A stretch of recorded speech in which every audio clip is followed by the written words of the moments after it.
What's up, everybody? It's the Crypto Hound here, coming at you live. I just made a short video. Today we're going to do a short one on XRP, where we're at. There's been a lot of other cryptos being sued by the SEC. The SEC is in fights with Tether right now, Library, but we've been waiting a while though for the XRP lawsuit to get wrapped up. It was sued on December 2020. And Jay Clayton was the SEC head at that time, and he kind of sued XRP and left, and now Gary Gensler stepped in. It's been really slow going ever since the lawsuit began, but now the discovery phase that got pushed back months and months over this summer and drawn out. Everyone thought airdrops were going to happen. People thought XRP was going to get some clarity. But in the crypto space, you have to be very, very patient. I'm going to go into the chart a little bit later on, and I'll give you a little example. It took 2,000 days before the last all-time high run. So how long are you willing to wait for your chance at these gains? And yeah, you got to stay focused. So keep your ear to the market, even though times aren't great. I'm just going to go over where XRP is today. XRP is coming into this fight with the SEC already with a little chip on its shoulder that it wasn't called a security, it was a virtual asset or something like that. So now that the discovery phase has ended, which took forever, like I said, we've been in this lawsuit for 2 years now. A couple pointers: motion to dismiss case by Ripple and by the SEC. They both wrote it down, but of course it's going to come with different parameters. The SEC decided to hide the Hinman emails. We thought they were all going to come out, that the judge was going to say, hey, we want to know more, but protected. Who knows what underlying story is going on there, but the Hinman emails have been buried again. And all the sentences in the email that they sent out were just redacted, they call it, just black lines. And the XRP army, then the lawyers of Ripple were trying to get those lines that were redacted, get them viewed again, so we could really see what Hinman was saying, and also see these other emails from different corporates and institutions, hedge fund people that were telling him to say things a certain way, gave Ethereum a free pass, and now Ethereum is completely green and sustainable, just like XRP.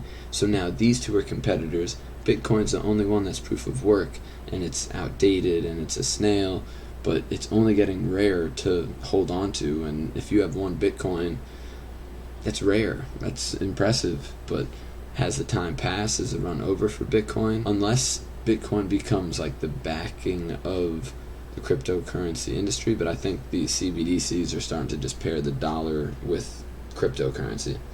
So Bitcoin is just paired with the dollar and gets priced in by the dollar, but it's not backed by gold or anything like that.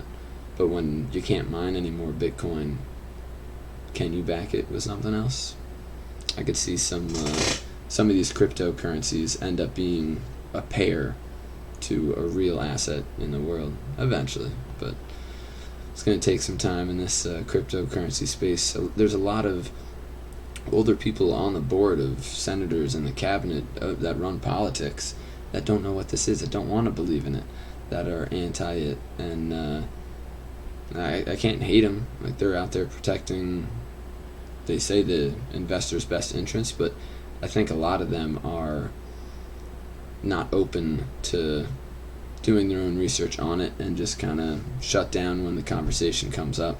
So if any of them are watching this video, just keep your ears open and keep on learning about this stuff, because there's some incredible projects out there. There's a lot of great charities that go on with cryptocurrencies, and we're avoiding like a banker's fee or cost for transactions, and it's really efficient, and it could be the new wave of money. And it's not it's very clean, you know, you're not passing anything along from one person to the next person. So in this lawsuit, there was no talk of the Howey test, and the Howey test is the 4 pegs that deem an asset a security. So they're looking at Ripple, XRP. Is this token XRP a security? Is it contracted? Does it have investors? Whatever. And if it does all four, it's got to be security. If it walks like a dog, eats like a dog, it's got to be a dog.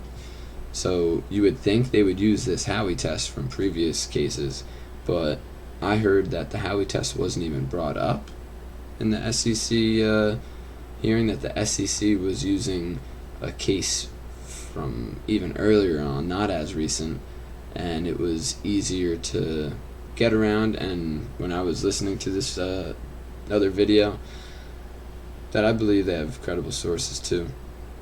Let's see if I can find it and put it on Instagram or something. That it sounded like Ripple's not a security. Just saying, it's getting a free pass, but not just a free pass. And it's what one guy said. It's getting a pass by the SEC. It's getting its badge of honor as it's starting to grow on our T-shirts. XRP little badge of honor. It's gonna feel really good. Chart looks bullish now, but later on we'll show you that this could just be another like dead cat bounce before we get to test the real bottoms and get that complete 85% correction. And then we're probably gonna remain at the same levels for the next year or two. And it's just a perfect time to start dollar cost averaging.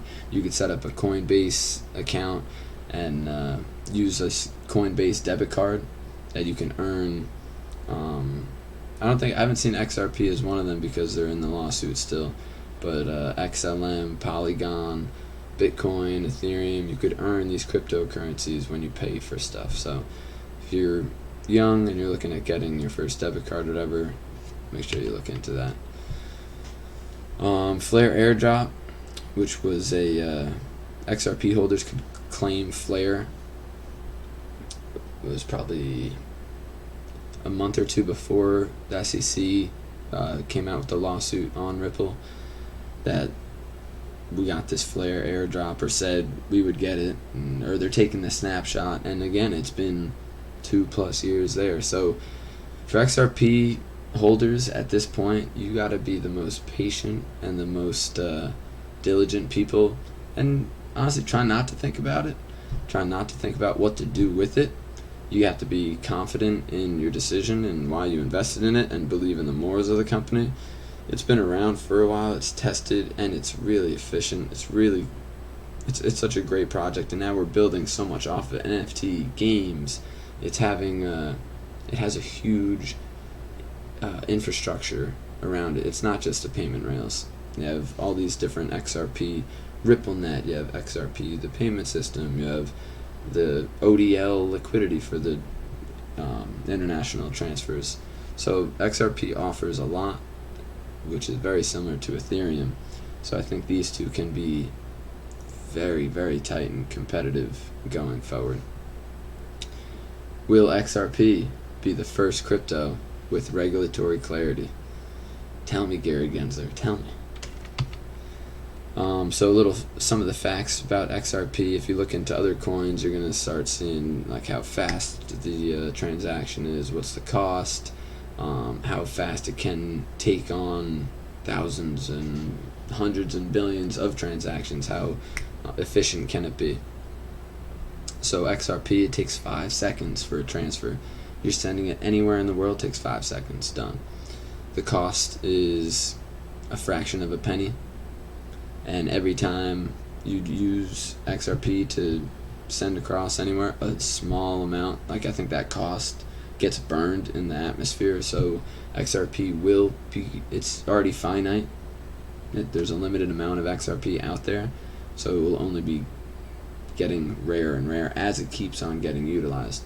Of course, there'll be competition around the world on which crypto you want to use, and it's going to come down to which one's regulated, which ones are the banks using, and which ones are approved by governments, countries, to have it be its digital asset. And everyone's going with CBDCs, but what's going to convert your CBDC into your own CBDC? So you're going to use XRP to send it. So basically this is what you're going to do. I'm sending money to Russia, for instance. I take $1,000, I put it in XRP. I send it out to family in Russia. They get the XRP as XRP. So going from my US dollar to XRP, that's the conversion. It's me converting it to XRP, and I'm getting XRP units.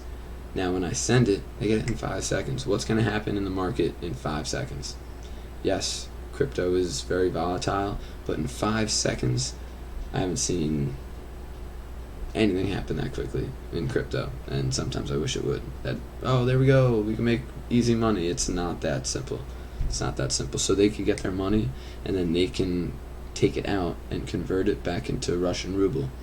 And there you go. You have a quick, efficient mean of getting one to the other, because the question is, will exchanges all over the world have USDC on their platform?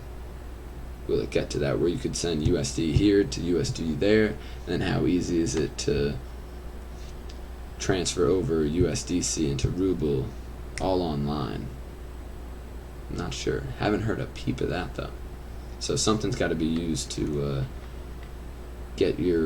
transfer your dollar. But it's nice we got to do that on our own now. We don't have to go somewhere and then they tax it, and then you got to, oh, the dollar here is this and that's that, and it changes. It is what it is. This is what you bought. Move it over there. Of course, it's like the same concept because it's transferring the same, but it's more efficient. It's easier. So here's a little snippet of the XRP price chart. I drew some resistance as the top 3 bars and support as the bottom 3. We're sitting right in between these levels here.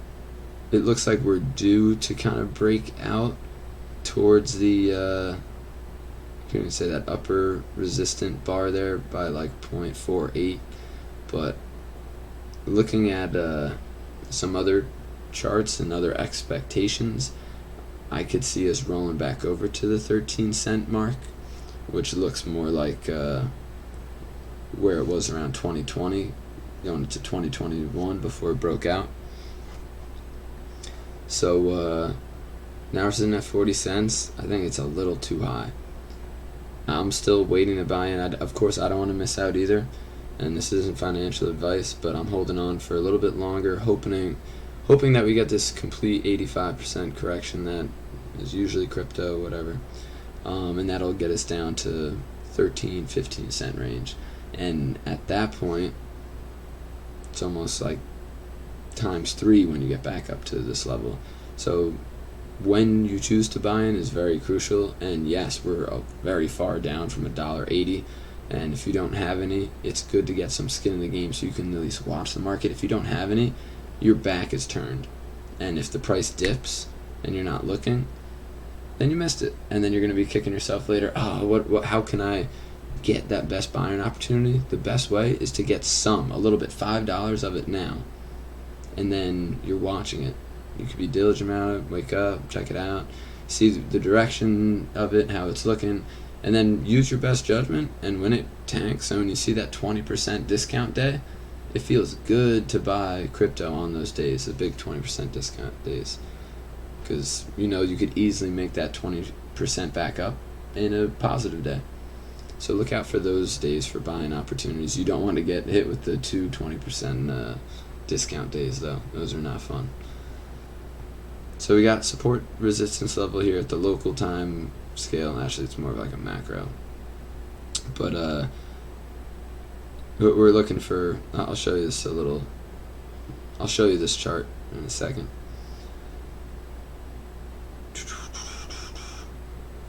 So the previous pattern here, this is a Fibonacci retracement chart.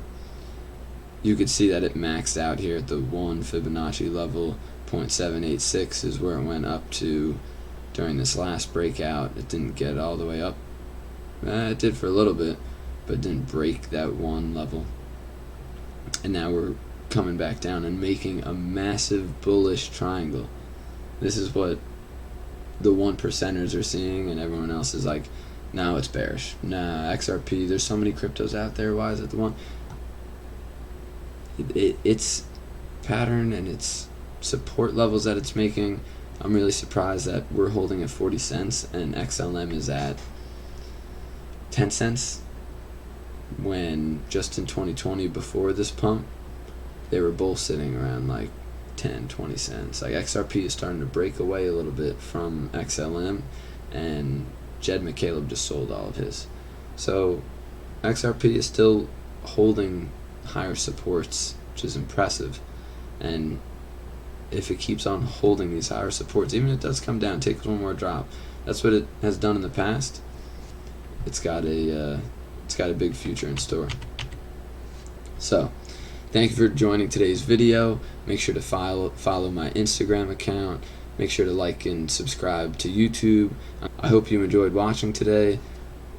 When the green candles start kicking in, that's when I want everyone back in here, and we could all be celebrating this time together to really celebrate that we got in now, when it was low, when it was down and out. So these days, tuning in now, it means a lot, and there'll be a lot greener days ahead of us. Just stay positive, keep your ear to the market, listen to hear other projects going on, but at the same time, make sure you keep your crypto safe. Anytime it's just out there on the web as its safe place, it's really not safe. Make sure there's a means of a password or something that you have that's protecting your keys from someone else by accident taking your crypto. So don't diverse too much either in a bear market. Try to stick to your guns. Pick 1, 5, 10 cryptos that you like. Don't take on too much that you can manage yourself, because at the end of the day, we have to do it ourselves before we can have other people help us manage our bags, because it's all on us right now. Alright? So good luck, go get them, and we'll stay in touch. Crypto Hound out.